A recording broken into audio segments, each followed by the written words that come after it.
Olá, turma, como estamos? Eu creio que vocês estão bem, eu também estou bem. Então, hoje nós vamos dar continuidade à nossa aula passada, anterior, não é? O Brasil na atualidade. Mas, primeiramente, vamos dar continuidade à construção do nosso hábito. Não me achem chata por conta disso, por favor. Nos coloquemos num lugar silencioso, confortável, onde vocês possam estar com o material de vocês à mão. Na aula passada, eu pedi no roteiro que vocês fizessem uma leitura, e agora é o momento de você estar com as suas anotações para conciliar as informações que vocês terão na aula com as informações que vocês retiraram do texto e assim fundamentar a sua aula. Tudo bem, meus queridos? Então, vamos iniciar a nossa aula de história. O Brasil na década de 1990. Então vamos lá.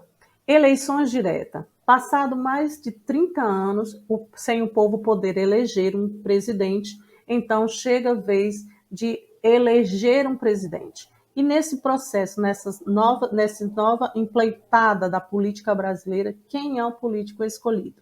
O político escolhido é o ex-governador de Alagoas, Fernando Collor de Mello. Fernando Collor de Mello vai numa acirrada disputa junto com o ex-presidente Luiz Inácio Lula da Silva. Naquele momento, Fernando Collor de Mello ganha as eleições e se torna o primeiro presidente escolhido em eleições diretas. Então, vamos lá. Qual foi ou quais foram as propostas de Fernando Collor de Mello se ganhasse aquela empleitada? Em sua campanha, recebia apoio muito grande da mídia e ele afirmava que tiraria o país da crise agravada durante o governo de José Sarney e levando o país a se modernizar. Mas ele também propôs, e logo quando se elegeu, o Plano Collor, que tinha como proposta o congelamento de preços e salários, o incentivo à entrada de produtos importados, o combate à inflação e a medida mais polêmica que o tornou ainda mais impopular, que foi o confisco das poupanças e contas de milhares de brasileiros. Collor tornou-se ainda impopular justamente por conta dessas medidas, e aí foi descoberto um esquema de corrupção chefiado pelo seu tesoureiro. E isso fez com que ele passasse por um processo de impeachment e veio a sair do governo do Brasil, da presidência do Brasil naquele momento, e saiu por conta de um processo de impeachment. E então, com a saída de Fernando Collor de Mello, quem toma o lugar na presidência é o vice de Fernando Collor, que foi Itamar Franco. Itamar Franco recebe o governo do Brasil em um momento onde a economia estava praticamente a zero, em uma situação calamitosa. E aí, Itamar Franco, juntamente com o ministro da Fazenda, Fernando Henrique Cardoso, elabora um novo plano, ou seja, a implantação do Plano Real, que foi a implantação da moeda real. E isso fez com que o país começasse a sonhar com uma estabilidade econômica, política e financeira.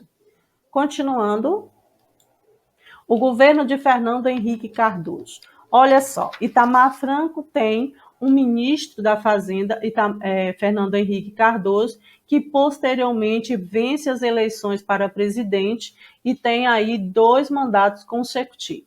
Mas quais foram as características do governo de Fernando Henrique Cardoso? Durante o seu governo, houve um controle da inflação, a nova moeda ela ganha estabilidade, ele investiu em áreas da saúde, propondo medidas de combate à AIDS. Na educação, ele possibilitou a entrada de crianças nas escolas, vamos dizer, amenizou e diminuiu o analfabetismo, mas ele implantou políticas neoliberais, que foi a entrada de capital estrangeiro no país e as privatizações.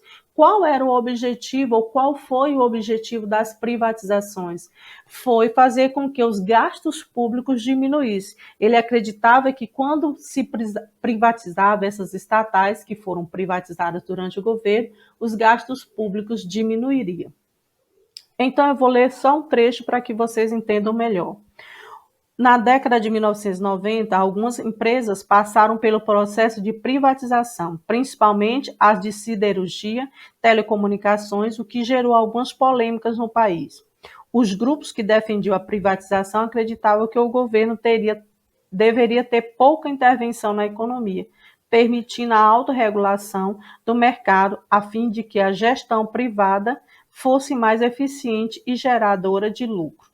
Ou seja, naquele momento, as privatizações elas tinham como objetivo diminuir os gastos públicos e fazendo com que a participação do governo na economia não fosse tão efetiva quanto era até aquele momento. Continuando, o Brasil nos anos 2000. Novas eleições aconteceram. E aí, logo depois do governo de Fernando Henrique Cardoso, um novo governo ganha aquela empleitada, justamente aquele que tinha sido vencido por Fernando Collor de Mello. Novas eleições diretas, onde quem ganhou naquele momento foi Luiz Inácio Lula da Silva, a inflação foi mantida em níveis controlados, a moeda real valorizada, houve ampliação de programas sociais como Fome Zero, Bolsa Família, Luz para Todo, ProUni, e essas políticas, esses programas sociais também culminaram com políticas sociais que deram condições da sociedade, ou parte da sociedade de baixa renda pudesse se estabilizar, entre aspas. Mas em 2005 aconteceu um golpe, vamos dizer, ao governo que ali estava naquele momento. Há denúncias de corrupção dentro do Congresso. Eu vou ler para que vocês entendam melhor. Vieram à tona muitos casos de corrupção no Congresso que originaram o processo judicial, conhecido como mensalão. Denúncias de propina e compra de voto levaram muitos políticos a serem investigados e alguns renunciaram ou tiveram seus mandatos cassados.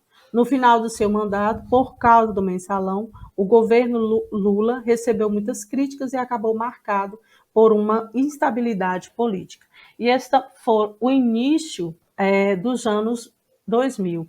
Esses anos começa com a eleição direta, onde Luiz Inácio Lula da Silva é eleito presidente do Brasil.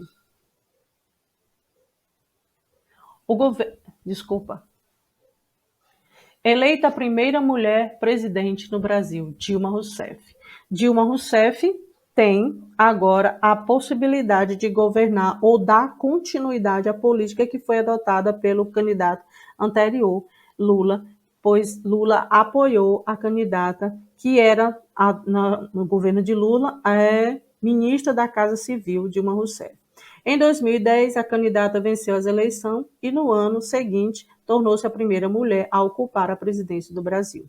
Dilma Rousseff ampliou diversos programas econômicos e sociais, implantando alguns programas, como o Programa de Aceleração do Crescimento, o PAC, que promoveu obras públicas de infraestrutura em diversas cidades, o Programa Nacional de Acesso ao Ensino Técnico e Emprego, PRONATEC, e o Ciências Sem Fronteira. Agora eu gostaria de chamar a atenção de vocês para que na segunda leitura que vocês fizerem do capítulo, vocês, por favor, sublinhem o que foram esses programas. Pronatec, PAC, o Ciências Sem Fronteira, qual era a função desses programas, como eles aconteceram. Tudo isso está lá no seu módulo de forma bem fácil de que você possa aprender e dar coesão à sua leitura. Continuando, vamos lá.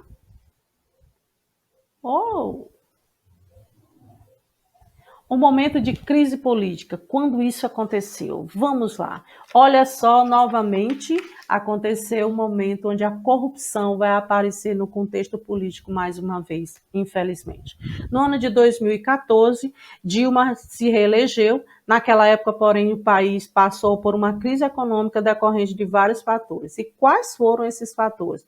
Foram o desgaste causado pelas denúncias de corrupção no Brasil, infelizmente. E essas denúncias fizeram com que a inflação aumentasse, o número de desempregados também, e aí Dilma Rousseff, assim como Fernando Collor de Mello, passou a propor um processo de impeachment, que foi aprovado pelo Congresso e dividiu o país, gerando muita polêmica. Os principais partidos que apoiavam Dilma, ao longo do processo, passaram a fazer oposição ao presidente e a dar suporte ao processo de impeachment de seu governo. Naquele momento, Dilma sofre o processo de impeachment e sai do governo.